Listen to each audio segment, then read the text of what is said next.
Chapter 2 of The Outsiders. Daly was waiting for Johnny and me under the street light at the corner of Picken and Sutton. And since we got there early, we had time to go over the drugstore to the shopping center and goof around. We bought Cokes, blew the straws at the waitresses, walked around eyeing things that were lying out in the open until the manager got wise to us and suggested that we leave. He was too late, though. Daly walked out with 2 packages of Cools under his jacket. Then we went across the street and down Sutton a little way to the Dingo. There are lots of drive-ins in towns. The socials go to the way out and to Rusty's, and the greasers go to the Dingo and the Jay's. The Dingo's a pretty rough hangout. There's always a fight going on, and once a girl got shot. We walked around talking to all the greasers, top page 20, and the hoods we knew, leaning in car windows or hopping into the back seats and getting in on who was running away, who was in jail, and who was going with who, and who could whip who, and who stole what, and when and why. We knew about everybody there. There was a pretty good fight there while we're between a big 23-year-old greaser and a Mexican hitchhiker, and left when the switchblades came out because the cops would be coming soon, and nobody in his right mind wants to be around with a buzz show. We crossed Sutton and cut around behind Spencer's Special, the discount house, and chased 2 junior high kids across a field for a few minutes. By then it was dark enough to sneak in over the back fence to the nightly double drive-in movie. It was the biggest in town and showed 2 movies every night, and on weekends 4. You could say you were going to the nightly double and have time to go all over town. We all had the money to get in. It only cost $0.25 if you're not in a car, but Daly hated to do things the legal way. He liked to show that he didn't care whether there was a law or not. He went around trying to break laws. He went to the rows of seats in front of the concession stands to sit down. Nobody else was there except for 2 girls who were sitting down front. Daly eyed them coolly, then walked down the aisle and sat right down beside them. I had a sick feeling that Daly was up to his usual tricks, and I was right. He started talking, loud enough for the 2 girls to hear. He started out bad and got worse. Dallas could talk awfully dirty if he wanted to, and I guess he wanted to then. I felt my ears get hot. 2-Bit or Steve or even Soda on page 21 would have gone right along with him just to see if they could embarrass the girls. But that kind of kicks just doesn't appeal to me. I sat there struck dumb, and Johnny left hastily to get a Coke. I wouldn't have felt so embarrassed if they had been greaser girls. I might have even helped out Dallas, but these 2 girls weren't our kind. They were tough-looking girls, dressed sharp and really good-looking. They looked about 16 or 17. One had sharp, dark hair, and the other had long red hair. The red hair was getting mad or scared. She sat up straight, and she was chewing hard on her gum. The other one pretended not to hear Daly. Daly was getting impatient. He put his feet up on the back of the red hair's chair, winked at me, and beat his own record for something saying dirty. She turned around and gave him a cool stare. "Take your feet off my chair and shut your trap." Boy, she was good looking. I'd seen her before. She was a cheerleader at her school. I always thought that she was stuck up. Daly merely looked at her and kept his feet where they were. "Who's going to make me?" The other one turned around and watched us. "That's the greaser that jockeys for the /J sometimes," she said, as if we couldn't hear. I had heard the same tone a million times. Greaser, greaser, greaser. Oh, yeah. I had heard that tone before too many times. What are they going to do at a drive-in without a car, I thought. And Dallas said, "I know you 2. I've seen you around the rodeos. It's a shame you can't ride bull half as good as you can." Top of page 22. "Talk it," said the redhead, and coolly, and turned back around. See, that didn't really bother Daly in the least. "You 2 barrel race, huh?" "You better leave us alone," the redhead said in a biting voice, "or I'll call the cops." "Oh, my. Daly looked bored. "You've got me scared to death. You ought to see my record sometime, baby." He grinned slyly. "Guess what I've been in for?" "Please leave us alone," she said. "Why don't you be nice and leave us alone?" Daly grinned roguishly. "I'm never nice. Want a Coke?" She was mad by then. "I wouldn't drink it if I was starving in the desert. Get lost, hood!" Daly merely shrugged and strolled off. The girl looked at me. I was half scared of her. I'm half scared of all nice girls, except for especially Socias. "Are you going to start in on us?" I shook my head wide-eyed. No. Suddenly she smiled. Gosh, she was pretty. "You don't look the type. What's your name?" I wish she hadn't asked me that. I hate to tell people my name for the first time. "Ponyboy Curtis." And then I waited for the "you're kidding," or "that's your real name," or other remarks I usually get. Ponyboy's my real name, and personally I like it. The redhead just smiled. That's an original and lovely name. My dad was an original person, and I've got a brother named Soda Pop. Says so on his birth certificate. My name's Sherry, but I'm called Cherry because of my hair. Cherry Valance. Top of page 23. I know. I said, you're a cheerleader. We go to the same school. You don't look like you're old enough to go to high school, the dark haired girl said. I'm not. I got put up a year in grade school. Cherry was looking at me. What's a nice smart kid like you running around with trash like that for? I felt myself stiffen. I'm a grease same as Dally. He's my buddy. I'm sorry, Pony Boy, she said softly. Then she said briskly, your brother Soda Pop. Does he work at a gas station? DX, I think? Yeah. Man, your brother's one doll. I might have guessed you guys were brothers. You look alike. I grinned with pride. I don't think I look one bit like Soda, but it's not every day I hear socias tell me that they think my brother's a doll. Didn't he used to ride in the rodeos, saddle bronc? Yeah. Dad made him quit after he tore a ligament, though. We still hang around rodeos a lot. I've seen you two barrel race. You're good. Thanks, Cherry said. And the other girl, who was named Marcia, said, how come we don't see your brother at school? He's not any older than 16 or 17, is he? I winced inside. I've told you, I can't stand it that Soda dropped out. He's a dropout, I said roughly. Dropout made me think of some poor, dumb looking hoodlum wandering the streets breaking out streetlights. It didn't fit my happy go lucky brother at all. It fit Dally perfectly, but you couldn't hardly say it about Soda. Top of page 24. Johnny came back then and sat down beside me. He looked around for Dally and then managed a shy hi to the girls and tried to watch the movie. He was nervous, though. Johnny was always nervous around strangers. Cherry looked at him, sized him up as she had me. Then she smiled softly, and I knew she had him sized up right. Daly came striding back with an armful of cokes. He handed one to each of the girls and sat beside Cherry. This might cool you off. She gave him an incredulous look, and then she threw her coke in his face. That might cool you off, greaser. After you wash your mouth and learn to talk and act decent, I might cool off too. Daly wiped the coke from his face with his sleeve and smiled dangerously. If I had been Cherry, I would have beat it out of there. I knew that smile. Fiery, huh? Well, that's the way I like 'em. He started to put his arm around him, but Johnny reached over and stopped him. Leave her alone, Dally. Huh? Dally was taken off guard. He stared at Johnny in disbelief. Johnny couldn't say boo to a goose. Johnny gulped and got a little pale, but he said, you heard me. Leave her alone. Dally scowled for a minute. If it had been me or Two Bit, Steve or Soda, anyone but Johnny, Dally would have flattened him without a moment's hesitation. You just didn't tell Dallas Winston what to do. One time in a dime store, a guy told him to move over at the candy counter. Daly had turned around and belted him so hard it knocked out a tooth. Complete stranger, too. But Johnny, top of page 25, was the gang's pet. And Dallas couldn't just hit him. He was Daly's pet, too. Daly got up and stalked off, his fists jammed in his pockets and a frown on his face. He didn't come back. Cherry sighed in relief. Thanks. He had me scared to death. Johnny managed an admirable grin. You sure didn't show it. Nobody talks to Dallas that way. She smiled. From what I saw, you do. Johnny's ears got red. I was staring at him.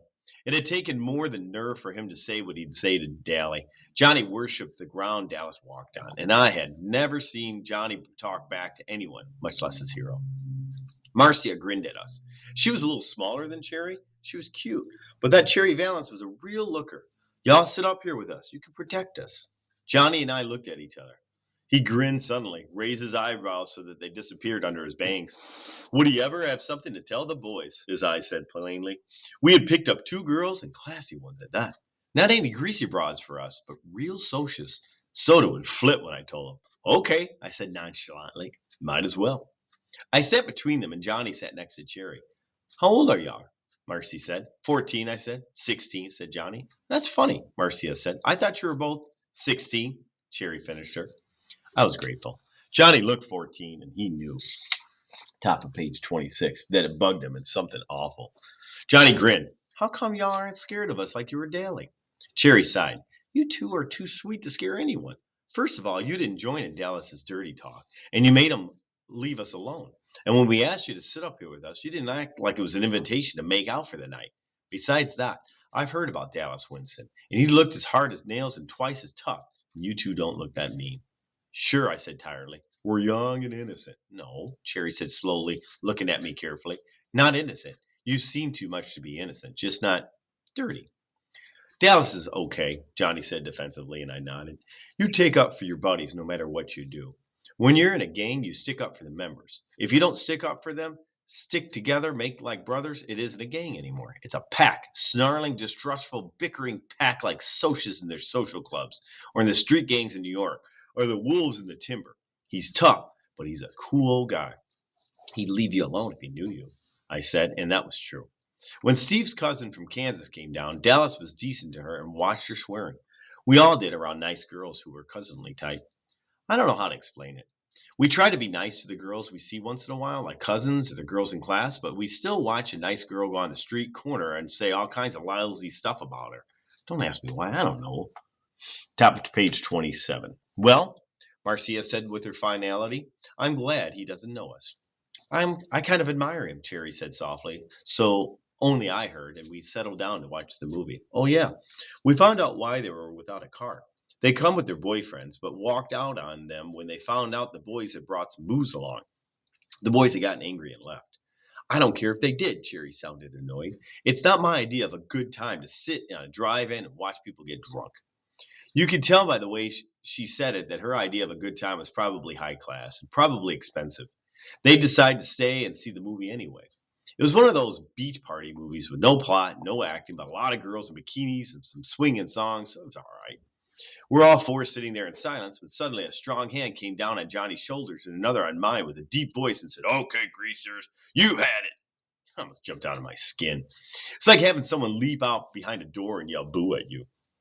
I looked fearful over my shoulder, and there was Two Bit, grinning like a cheesy cat. Glory, Two Bit, scare us to death. He was good at voice imitations and had sounded for all the world like a snarling sock. Then I looked at Johnny. His eyes were shut, and he was white as a ghost. His breathing was coming in smothering gasps. Two Bit knew better than to scare Johnny like that. I guess he'd forgotten. He's kind of scatterbrained.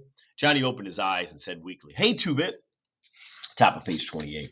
Two Bit messed up his hair. Sorry, kid. I forgot. He climbed over the chair and plopped down beside Marcy. Who's this? Your great aunt's? Great grandmother's twice removed, Cherry said smoothly. I couldn't tell if Two Bit was drunk or not. Kind of hard to tell with him. He acts boozed up sometimes when he's sober. He cocked one eyebrow and the other down, which he always does when something puzzles him or bothers him or when he feels like saying something smart. Shoot. You're 96 if you're a day. I'm a knight, Marcy said brightly. Two Bit stared at her admiringly. Brother, you're a sharp one. Where'd you get where'd you two ever get to be picked up by a couple greasy hoods like Pony and Johnny? We really picked them up, Marcy said. We're really Arabian slave traders, and we're thinking about Shanghaiing them. They're worth 10 camels apiece. 5, Two-Bit disagreed. They don't talk Arabian, I don't think. Say something Arabian, Johnny Cake. Ah, cut it out, Johnny broke in. Daly was bothering them, and when he left, they wanted us to sit with them to protect them against wisecracking greasers like you probably.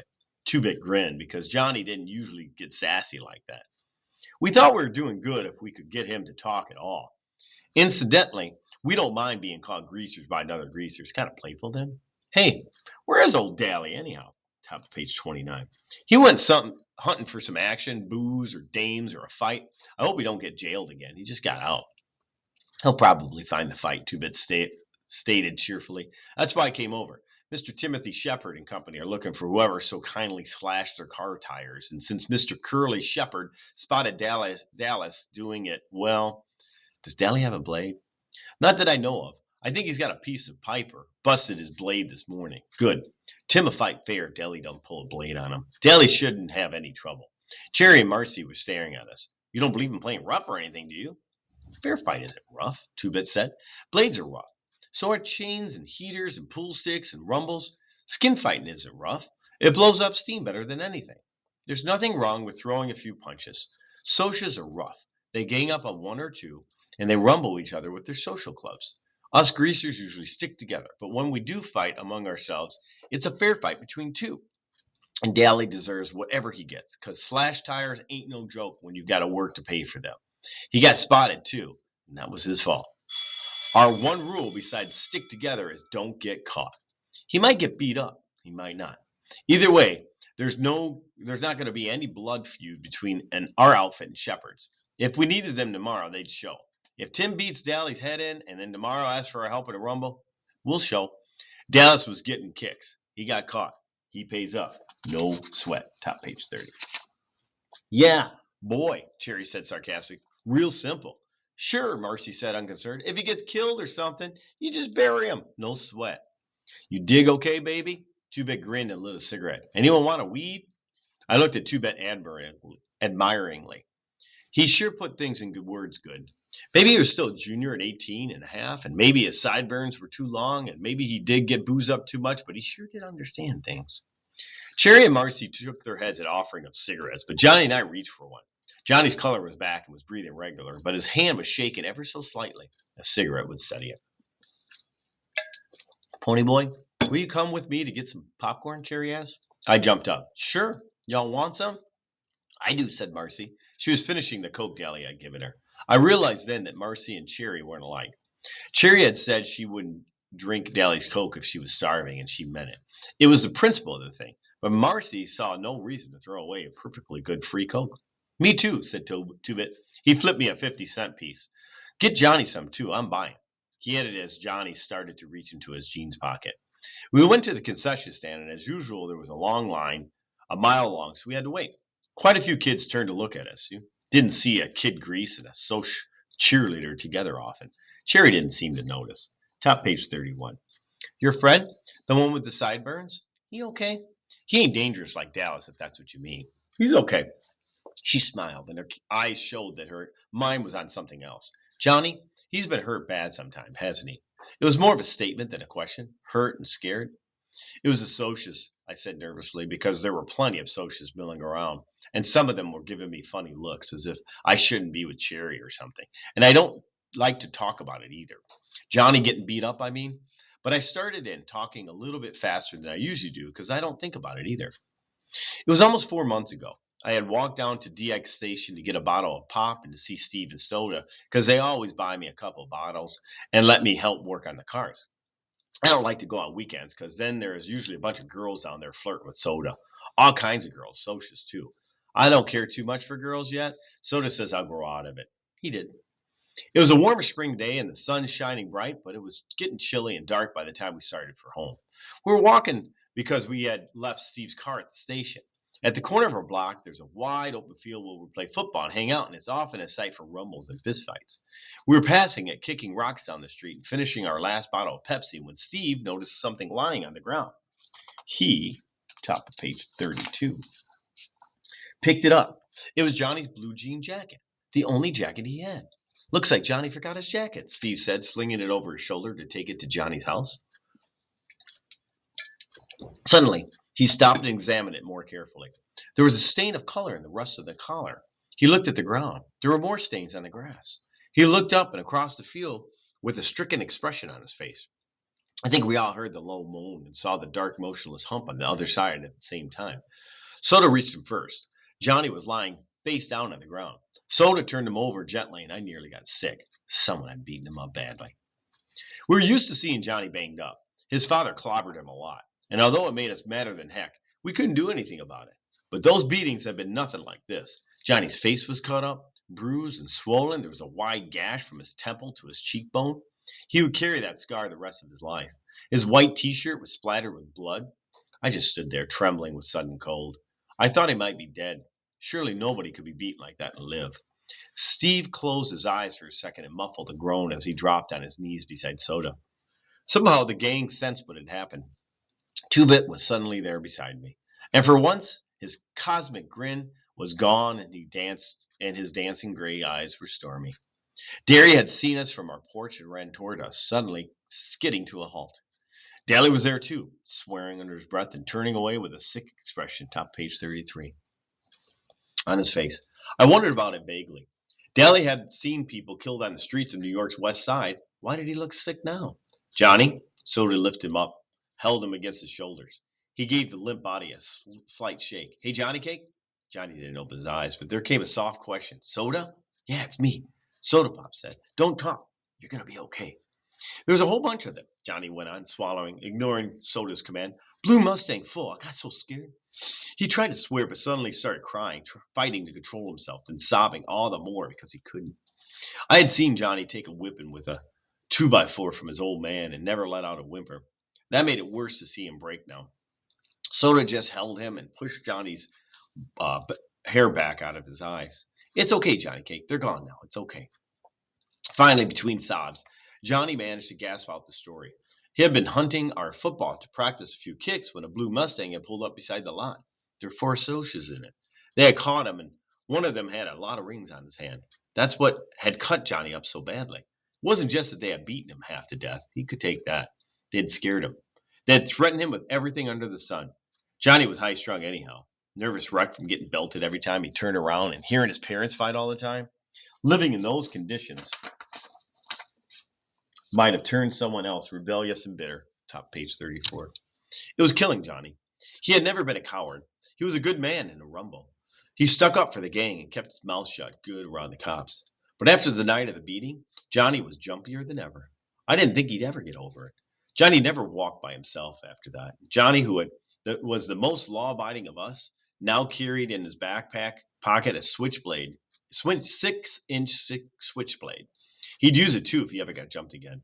They had scared him that much. He would kill the next person who jumped him. Nobody was ever going to beat him like that again, not over his dead body. I had nearly forgotten that Cherry was listening to me, but when I came back to reality and looked at her, I was startled to find her as white as a sheet. All Socials aren't like that, she said. You have to believe me, Pony Boy. Not all of us are like that. Sure, I said. That's like saying all you greasers are like Dallas Winston. I bet he's jumped a few people. I digested that. It's true. Daly had jumped people. He had told us stories about muggins in New York that made her hair on the back of my neck stand up. But not all of us were that bad. Cherry no longer looked sick, only sad. I'll bet you think the Socias have it made. The rich kids on the west side. Socias. Tell you something, Pony Boy. And it may come as a surprise. We have troubles you've never even heard of. You want to know something? She looked at me straight. Top of page 35 in the eye. Things are rough all over. I believe you, I said. Better be get back with the popcorn. Two-Bit think I ran off with his money. We went back and watched the movie though again. Marcy and Two-Bit were hitting it off fine. Both had the same scatterbrained sense of humor. But Cherry and Johnny and I just sat there looking at the movie and not talking. I quit worrying about everything and thought about how nice it was to sit with a girl without having to listen to her swear or to beat her off at a club. I knew Johnny liked it too. He didn't talk to girls much. Once, while Dallas was in reform school, Sylvia had started hanging on to Johnny and sweet talking him.